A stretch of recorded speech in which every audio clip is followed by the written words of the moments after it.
Hello there, everyone. Hope you're having a wonderful day. Today, we're going to be taking a look at the brand new 2021 LEGO Star Wars Advent Calendar. This one appears to be the Mandalorian based, which automatically means I'm going to buy it. This is 40 bucks. It's set number 75307, and it has 335 pieces. So, quite a decent parts count this time around. And we'll take a look at it. And I'm going to be answering the question, yes, I am buying this for a lot of reasons. The main one is that this is Mandalorian based, which I'm going to be buying a lot of the Mandalorian sets. So it's pretty much a no-brainer. I do have a couple big issues with it, specifically with one of the figure choices and a figure that they should have included, but for one reason or another, they just didn't. So this is the latest LEGO Star Wars Advent Calendar. They've been doing these, I believe, since 2015? I want to say 2015. Maybe 2014 was the first year. But they've been doing a lot of these. Normally, Advent Calendars are just Star Wars in general. Like, there'll be something from the prequel movies. There'll be something from the sequels.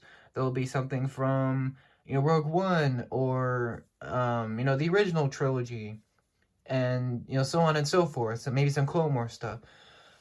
This Advent Calendar actually is the most drastic change from that. They actually changed it quite a bit, so now it's only the Mandalorian based, which I think that's cool. Definitely cool. I really like the choices here. So yeah, let's get into it. Here's the box. It's a little bit different looking of a box this year. It does have a green bow. We get, I guess, the Santalorian. That's what I like to call him. Mandalorian's back. He's in his Beskar armor. He now has a red scarf. We'll take a look at him in a minute. And we also get a Santa child, or, well, Santa Yoda. Santa Baby Yoda, which is cool. You get some other figures, too. This is 40 bucks. I think 40 bucks is it's an okay price. Obviously, it's overpriced a little bit. But maybe like 30 bucks will be better. But, I mean, the Star Wars license and stuff makes the price go up, so yeah, you can't really complain too much. So this released September 1st, I believe. And it's brand new. It has 4.5 stars, so that's good. Let's see, let's look at the back of the box. Actually, I want to show the front of the box. Talk about that for a minute. You get a bunch of little mini builds on the front of the box. We do have the Razor Crest set now being decorated for Christmas, which is cool, because that's modeled after the actual Razor Crest set that they made, which is cool. I bet you can actually do all of this. You can put lights all over it and do all of this cool stuff that they have going on for the artwork. I think you could definitely do that with the actual set, which is nice. You definitely get a lot more pieces this time around. Here's the back of the box showing the back of the actual box as well. You get a speeder bike, which is sweet. We finally get a build for the pram, the hover pod that the child is in. Let's see, we get a Razor Crest mini, we get a Sleigh 1 mini. A lot of these builds I love. They're all from The Mandalorian, so there's nothing from the sequels or the prequels here. It's just Mandalorian, which I like. This is actually what I wanted out of the Advent Calendar this year. I was really hoping that they would make just a Mandalorian-style Advent Calendar, and they did. And I'm glad that they did, because my wish was fulfilled. So, let me go down the list here. Let's see what we got here. We have a pram, of course, Christmas themed. We got that little holder piece for minifigures. There's the Santa Baby Yoda. There's a weapons rack. There's IG-11. We'll get back to him. We get a little interrogation droid, a little mini Slave 1, a mini light cruiser, a mini hover thing. I forgot what that. A hover speeder, a speeder bike, a mini TIE fighter. We get the Santalorian. There's the Scout Trooper, a ballista, what is this called? The Marauder transport, a Tusken Raider, 2 targets, a Stormtrooper, the speeder, the land speeder that the Mithril was piloting. We got an X-Wing, another holder, a E-Web blaster, that starship that Riot Mar was flying, and then the Razor Crest. So, I'm going to go through what I love first. So, let's talk about the Mini Slave 1, because of course you knew I was going to go there. I love this thing. This is amazing. This is probably the best Mini Slave 1 that they've done. I mean, it just looks fantastic. I like all the new pieces. The wings look great, despite them being super simple. It's obviously the classic Slave 1 because it has like that darker green color with the brown. It's obviously trying to be the classic one, which is nice. That's my favorite mini build. My second favorite mini build, if you can see it, is the Razor Crest up here. That thing looks amazing. That is awesome. That is definitely the best mini Razor Crest that we've gotten so far. I like the tan. I like the build. The engines are nice. It just works. I like that. Let's see. The speeder bike is probably my third favorite build. I was hoping for a speeder bike and the Razor Crest. Sadly, we didn't get that.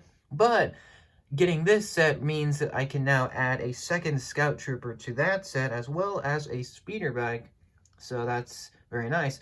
Obviously, the speeder is very simplified, but I think it works. You can probably add to it. It just looks really nice. And let's see. I love the TIE Fighter and X-Wings. Those are amazing. Obviously, they're, classic design. The TIE Fighter is very nice. The X-Wing is also very nice. And I really like this droid. This droid looks really good. I love the hover pran. That's awesome. The Riot Mars ship is pretty cool. I just like all these builds here pretty much. I think some of the weaker ones definitely is the Ballista. Not a huge fan of that. I think it's just okay. The Marauder transport is definitely all right. It's just there. The kind of weapons racks are all right. They have some decent or useful pieces, but they're okay. The targets are kind of dumb. They're just lame builds, in my opinion. Those are probably the worst builds here. This is probably cool. This is actually useful. You could actually use this in the Razor Crest, like this holder for the Mandalorian's gun and for IG-11's rifle. You could actually use this and put this inside the Razor Crest, which is very useful. That's probably the most useful holder we've gotten so far. This thing, I think this is probably like the Sleigh, I guess, for the Mandalorian and the Child this year. That's cool, I guess. It's simple. I mean, it can fit both of them. That's kind of cool. But let's talk about what I don't like. There's very few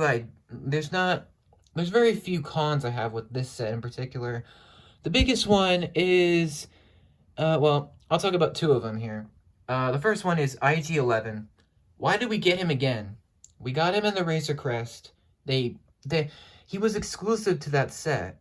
And granted, he's an IG droid like IG-88, so the only difference being his cone on his head with the printing. That was exclusive to the Razor Crest set. But now they're throwing him in a $40 advent calendar? It kind of bothers me because I mean, IG-11 was exclusive to that set, and now you're just putting him here, which devalues that figure and the Razor Crest. So now there's really only one exclusive figure left for the Razor Crest, so it's kind of lame.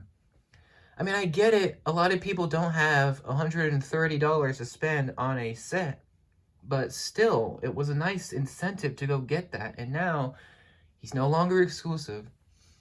It's okay. I'm okay with getting another IG-11 because I really like collecting the IG droids, despite them being very similar and they're basically just battle droids with dark gray. Still, kind of bothers me that he's here. What bothers me even more, however, is the fact that we get IG-11 instead of Queel.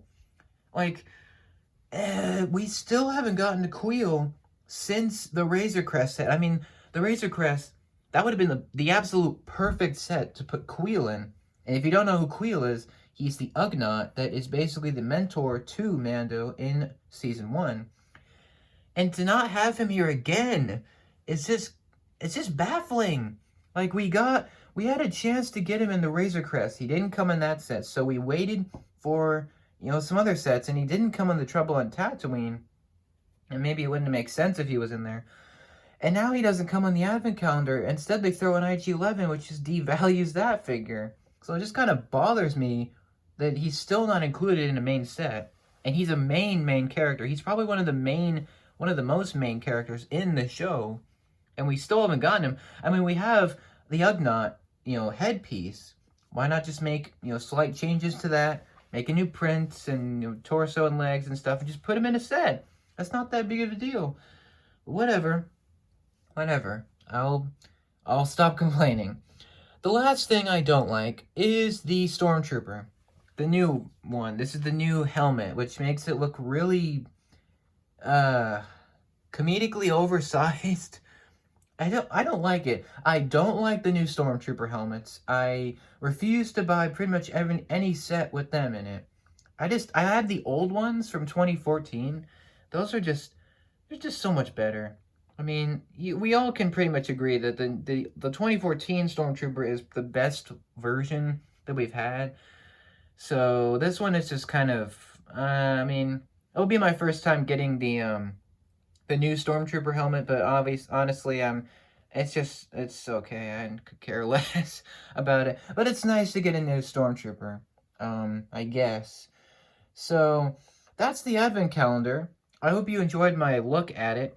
My favorite builds are the Sleigh 1, the Razor Crest, the TIE Fighter XWing, and the Speeder Bike.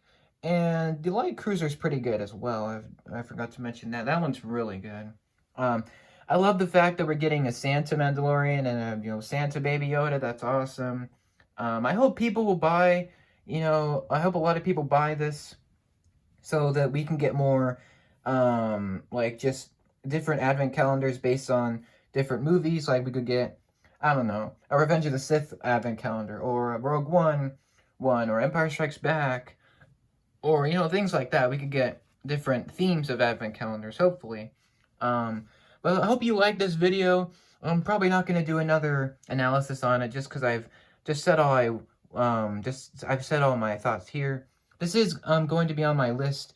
It's an honorary set on my list. It's not technically a traditional set, but for the holidays, it's pretty fantastic. So let me know what you think about this new advent calendar. Do you think it's a win? Do you think it's a loss?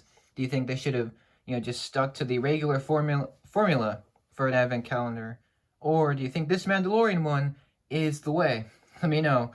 And I will see you in the next analysis, which will be very soon. Take care and have a fantastic day.